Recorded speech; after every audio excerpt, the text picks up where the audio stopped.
चलिए आज की वीडियो हम लोग देखते हैं, मैथ से संबंधित है। कक्षा 10 ऊंचाई और दूरी, जिसमें ऊंचाई और दूरी के सवाल हर साल किसी न किसी सेट में ज़रूर 1 से 2 सवाल पूछे जाते हैं, जो 6 नंबर के या 4 नंबर का प्रश्न आता है। अब देख लेते हैं, इसमें हमारा दे रखा है 1.5 मीटर लंबा एक प्रेक्षक एक चिमनी से 28.5 मीटर की दूरी पर है।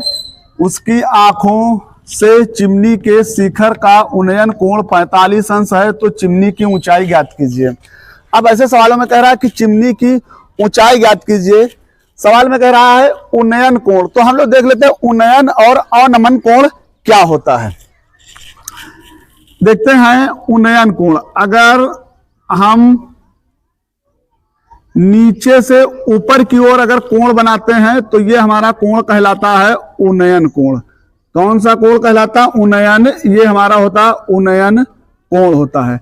अगर हम ऊपर से कोई नीचे की तरफ कोण बनाते हैं, ये हमारा कहलाता है अवनमन कोण। अवनमन कोण, ये हमारा अवनमन कोण कहलाता है।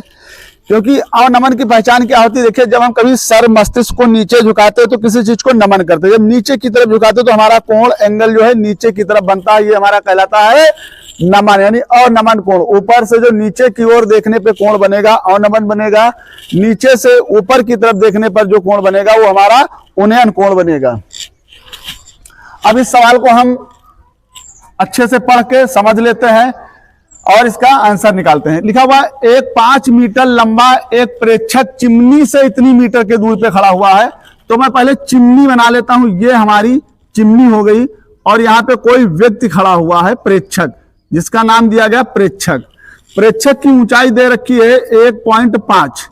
तो अब देख लेते हैं, जब प्रेक्षक की आंख से और चिमनी का शिखर देखते हैं तो हमारा चिमनी प्रेक्षक के आंख से और चिमनी के शिखर का जो कोण बनता है वो 45 अंश बनता है। तो हमने इसको चिमनी से मिला दिया। अब देखिए, ये हमारा बन रहा है 45 अंश का, ये हमारा कोण हो गया 45 अंश का। अब इसमें ये समझते हैं, अब देखो इसका नाम देते हैं ए, बी हो गया, सी हो गया, डी हो गया और ई हो गया। देखते हैं, जब सी डी 1.5 है तो ई और बी भी 1.5 ही होगा।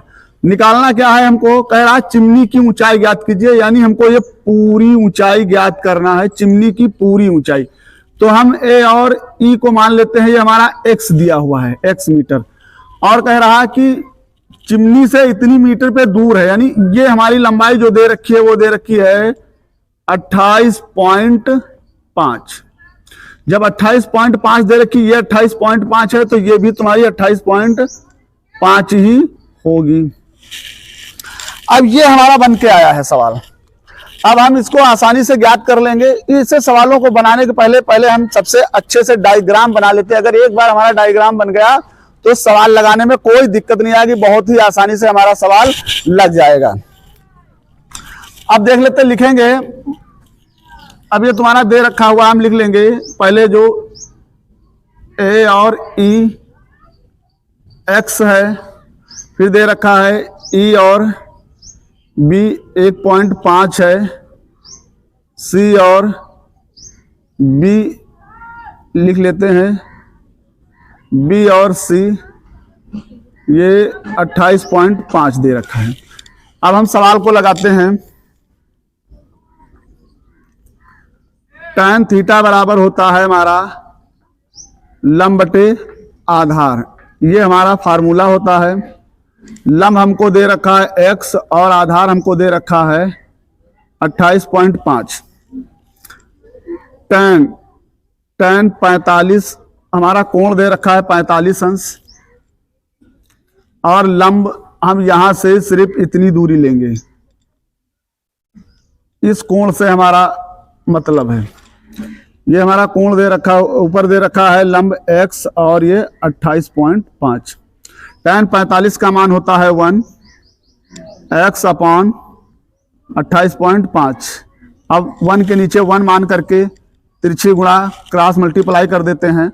ये हमारा हो जाएगा x बराबर जो आ जाएगा हमारा हो जाएगा 28.5 ये हमारा हो जाएगा। ये हमारा x निकल के आया है।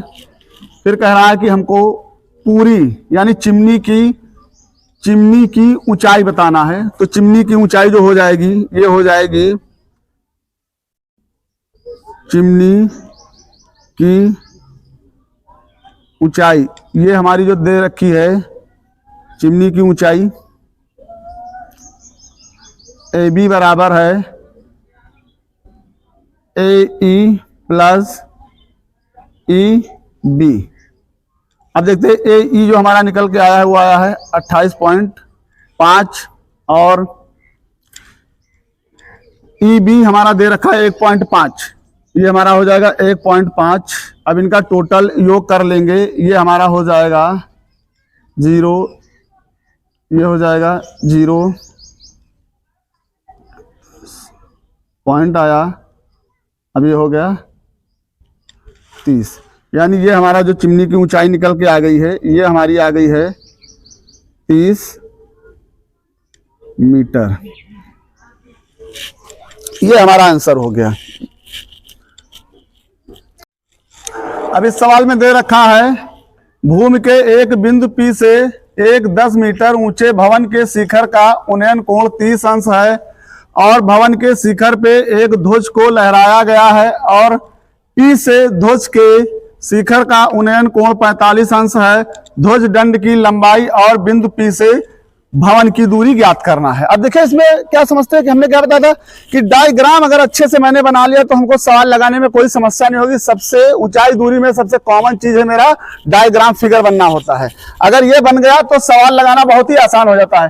कह रहा किसी भूमि के बिंदु P से 10 मीटर ऊंचा भवन, तो मैंने ले लिया 10 मीटर ऊंचा भवन ले लिया जिसकी ऊंचाई मेरी 10 मीटर है ये। फिर कह रहा है भवन के शिखर का उन्नयन कोण, जो लिखा हुआ है भवन के शिखर का उन्नयन कोण 30 अंश दे रखा, तो मैंने ये बना लिया मेरा 30 अंश। ये हमारा कितने अंश का हो गया? 30 अंश का हो गया। फिर कह रहा है भवन के शिखर पर एक ध्वज फहराया गया, यानी ये मेरा झंडा लगाया गया है। कोई भवन पे समझ लो ये मेरा झंडा लगा हुआ है। कह रहा शिखर पे एक ध्वज लहराया गया है जो बिंदु P से ही शिखर का उन्नयन कोण 45 अंश बना रहा है। यानी ये जो हमारा कोण बिंदु P से ही कितने अंश का बना रहा? 45 का। यानी मेरा ये टोटल जो कोण हो गया ये मेरा 45 अंश का हो गया। ये टोटल कोण हो गया मेरा 45 अंश का हो गया। अब ये बिंदु P तुम्हारा कह रहा है, अब इसके नाम दे लेते हैं। ये हमारा हो जाएगा बिंदु A, ये B और ये C हो गया। अब कह रहा तो कह रहा है कि ध्वज दंड की लंबाई और बिंदु P से भवन की दूरी ज्ञात करना है हमको। यानी कह रहा ध्वज दंड की लंबाई, यानी ध्वज ये हमारा है, ये लंबाई हमको ज्ञात करनी है और यहां से लेकर के ये दूरी निकालनी है कितनी है। तो हम देख लेते हैं। अब हमारा जो दे रखा हुआ है वो तो सब हो गया। ये हमारा मान लिया x दिया हुआ है और ये हमारा मान लिया, ये लंबाई को मैंने AB छोड़ देते, ऐसे ही रख देते, कोई दिक्कत नहीं होती है। अब देखिए अब हम पहले कोण ले लेंगे, माना लिख लेंगे,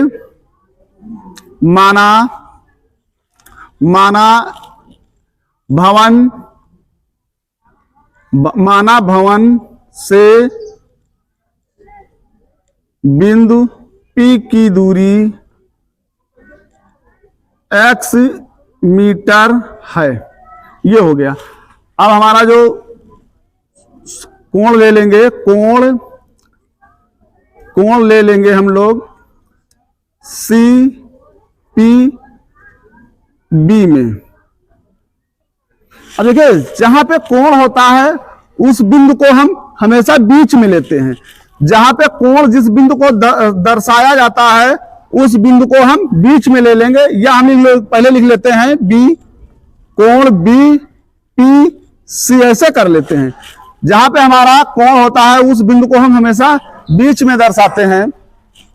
अब ये दे रखा है इसमें कोण ABP में। अब देखिए ये हमारा हो जाएगा tan 30 अंश बराबर, tan 30 अंश बराबर, tan बराबर होता है लंब बटे आधार, 10/x।